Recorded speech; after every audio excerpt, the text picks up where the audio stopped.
Kicking ain't easy. And for the Minnesota Vikings, kicking has been its Achilles heel for a while, whether it's Gary Anderson or Blair Walsh or Diamond Dam Bailey or Daniel Carlson or whatever. It does not matter. And now we find ourselves at a kicking impasse yet again, even though you're feeling good, 6-1, getting it done. And Greg Joseph, who has made some big-time kicks in his Vikings history before, struggling a little bit. Had his 56-yarder before the half against Arizona stuffed, and then also missed the PAT, which would have made it a 9-point game versus the 8-point game that it was down the stretch, completely changing the game. And Greg Joseph this year, he hasn't been good. So he's missed 5 field goals and 3-point afters through 7 games. So 8 missed kicks through 7 games. He's 9-14 for field goals this year, 64.3%, which is last in the NFL among starting kickers. And usually because if you're worse than that, you'll just get benched or cut. One of the two. And it is worth noting that he's perfect from 50 and in, but 50 and over, he's 1 of 6. Now, some of that is, hey, had 2 misses against Chicago, had 2 misses against Detroit. I mean, the doors were open in one of those games.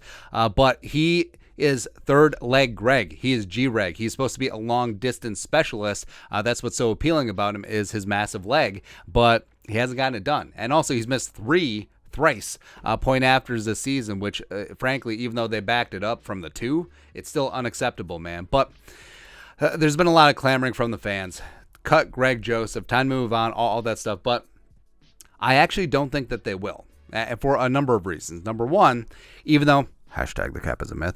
Greg Joseph, he signed a 1-year, $2.43 million tender to stay on the Vikings. Now, since he was on the roster week 1, his base salary is fully guaranteed, and his compensation is all base salary this year. So the Vikings, even if they cut him, they're going to have to pay him. All right, so whether he's here or on the couch or wherever, he is the Vikings are going to have to pay him. And I'm sure there's no offset language in his contract. So even if the Vikings cut him, he signed somewhere else, the Vikings will still likely have to pay, and he'll be able to double dip. So I don't see that happening from a financial perspective as of right now. Now, that certainly could change. I mean, Joseph could go out and shank 17 field goals in the next couple games, knock on wood, hopefully not, and that certainly changes the scenario. Number 2, so the culture. So if Mike Zimmer was still head coach, Greg Joseph would have been gone. He might have been gone after missing 2 against the Lions, but I think that Kevin O'Connell is trying to foster a culture of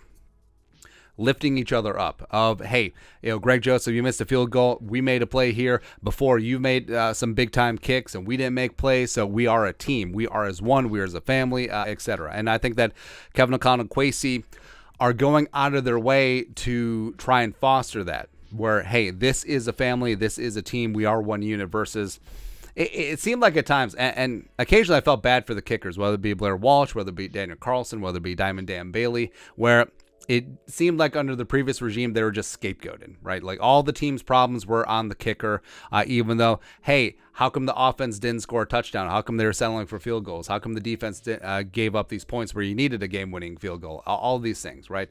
But I think that the culture could potentially save him. Number 3, it's very possible that he could be fine. Like kicking goes back and forth, it vacillates. So it's unfortunate that he came off the bye and had that 56-yarder stuffed and then missed the point after. But I mean, if that point the block kick is whatever. It's a low trajectory kick, sure. But if say that point after clangs off the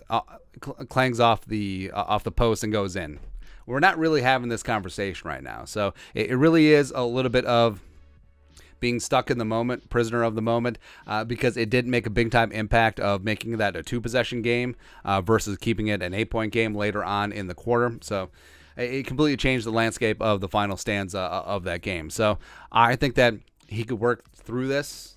He worked through some issues last season, kicked pretty well after missing the game winner, ironically, against Arizona week 2. So I think it's possible that Greg Joseph could be fine. But I would not be mad at all if they brought in some kicking competition for this week. Like they try out a couple kickers. Maybe they sign one to the practice squad. Because remember, Greg Joseph, when they signed Gabe Burkich, the UDFA out of Oklahoma, he turned it on. Greg Joseph was absolutely nails at OTAs and training camp. Well, he didn't even have competition training camp, but just completely destroyed it. So maybe if the Vikings just turn the heat up a little bit, he'll start sizzling. And he'll start being some sort of nice at the kicking position going forward. So, personality-wise, some guys need that. Some guys need the, hey, if I don't make this kick, I'm going to lose my gerb, etc. So trying to reserve just like the mob mentality, the pitchforks, the barbarians at the gate, which seems to happen with kickers all the time. But he's got to get his ish together. Like, he knows it, the team knows it, everyone knows it, and if he doesn't, I mean, this is going to be a longer conversation. Well, actually, it's going to be a shorter conversation in a couple weeks because he'll be gone, and we're bringing in a kicker. Damn the costs, whatever. But that's it. Your thoughts are thoughts. Should the Vikings cut Greg Joseph? And why they probably won't. Let us know your thoughts and our thoughts in the comment section below. Subscribe for daily Vikings takes. Want to support the work? Put a little something in the Venmo. But till next time, Skol, production value.